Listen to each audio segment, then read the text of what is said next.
Micro y macroeconomía, segundo parcial, materia impartida por el Dr. Román Sánchez, alumna María de Jesús Castellanos Jiménez.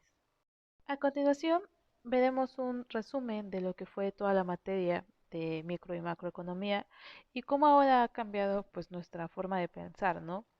Al principio tenemos que entender lo que es un mercado, ya podemos observar lo que es.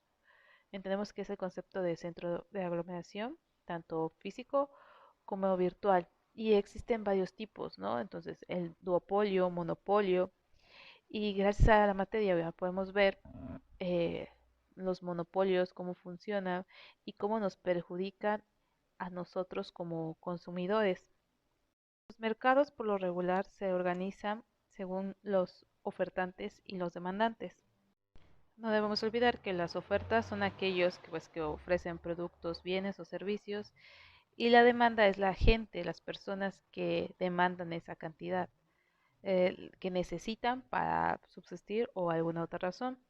Un ejemplo de esto quiero tomar ahorita que nosotros los estudiantes estamos en pandemia, muchos, por ejemplo los foráneos, nos regresamos a nuestras casas y tomamos pues clases en línea, pero estamos con nuestros padres. ¿Qué sucedió en la ciudad de Puebla?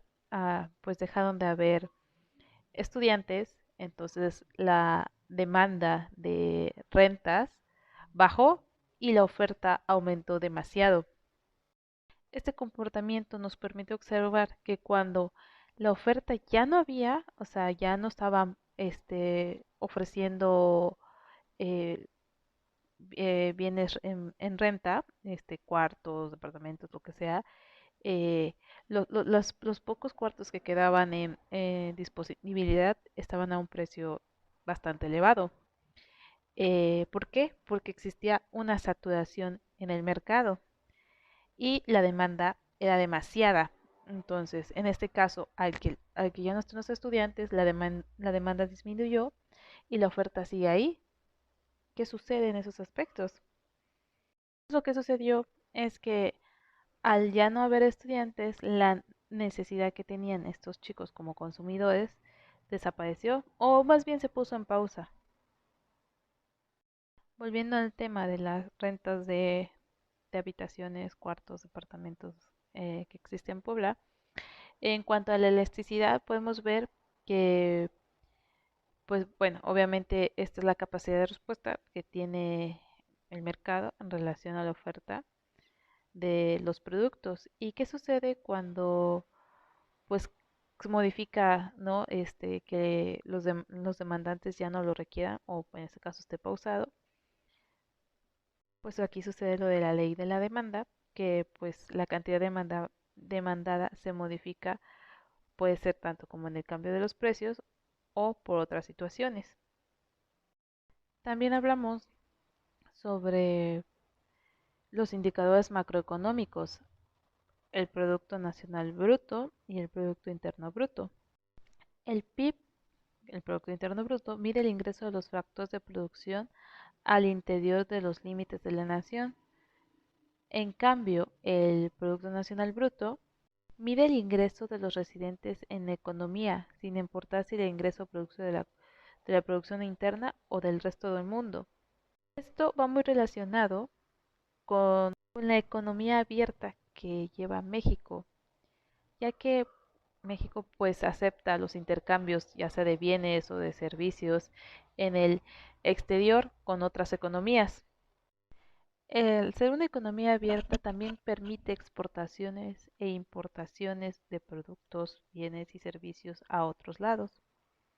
El ejemplo más claro de la principal exportación que hace México es el petróleo. Creo que exporta el 48% de la producción nacional de petróleo a otros lados. Y nos permite entender que este bien, bueno, este servicio, o que sea, el petróleo mexicano representa el 30% de los ingresos del gobierno y atrae y fomenta en gran medida inversiones en el país, tanto en sectores públicos como privados. La principal importación en México es el maíz. Uno de los países que provee grandes toneladas de maíz, es Argentina. aunque últimamente México se ha apoyado en Brasil para contar con más maíz, ya que por cuestiones de política ha estado un poquito estancado, perdón, frente a Estados Unidos, quien era su mayor proveedor de maíz. En cuanto al dinero y la banca, desafortunadamente la banca en México está privatizada. Y al estar privatizada, pues no tenemos como los derechos sobre ella. Muchas veces nos hemos encontrado en ocasiones que en los bancos se aprovechan de esto. Ahí existen intereses super caros y realmente los créditos igualmente se pagan unas tasas de intereses que casi son impagables. Desafortunadamente nuestra banca apoya directamente al sea el consumo y no existe este ahorro. Igual, cabe recalcar que en México y en la mayoría, incluso me atrevo a decir de familias mexicanas, no existe una educación financiera. No saben qué es un ahorro, no saben qué es un ingreso, no saben qué es un gasto, y mucho menos van a saber qué es una inversión. Y más si le hablamos sobre ahorro agregado, inversión agregada, etcétera, lo desconocen. Debemos recordar que son los intereses y los intereses es el costo del dinero. Esto hace referencia a dinero que se pide a créditos o a plazos. En cuanto a la economía, no olvidemos que esta es la buena administración de la casa. Comentábamos que existe un ciclo económico anual, ¿no? Existe un ciclo semanal, un ciclo quincenal y mensual. Y así es como las personas hacemos como nuestra programación de gastos. El ciclo anual es todos aquellos gastos que vamos a hacer, que ya están programados, que eventualmente no van a aparecer de la nada. Bueno, si bien existen algunos que sí son por destajo o por evento, ya sea puede ser un gasto muy fuerte que tengas un accidente o cuando te sale un trabajo y recibes cierta cantidad de dinero, pero se desplaza el tiempo a recibirlo. Estos ciclos anuales, semanales o quincenales siempre se van a mantener. Toda esta información, todos estos conceptos nos han permitido entender y comprender qué es la micro y macroeconomía, que si bien es el estudio de los actores económicos de manera individual, nos permite analizar desde dos perspectivas diferentes. La macroeconomía estudia el funcionamiento global de la economía como un conjunto así todo integrado para poder explicar la evolución de los agregados económicos. Cuando se menciona qué son estos agregados económicos, se refieren a las variables económicas agregadas. El PIB es un valor individual y es un agregado económico. Existen obviamente otros ejemplos de las variables macroeconómicas que nos encontramos, como el nivel de los precios y la variación de este, el desempleo, la balanza de pagos y si hay o no existe crecimiento económico. En cuanto a la microeconomía, se especializa más en analizar el comportamiento económico de las personas, familiares y empresas. Es más que nada el estudio de las actividades económicas de producción, distribución y cambio.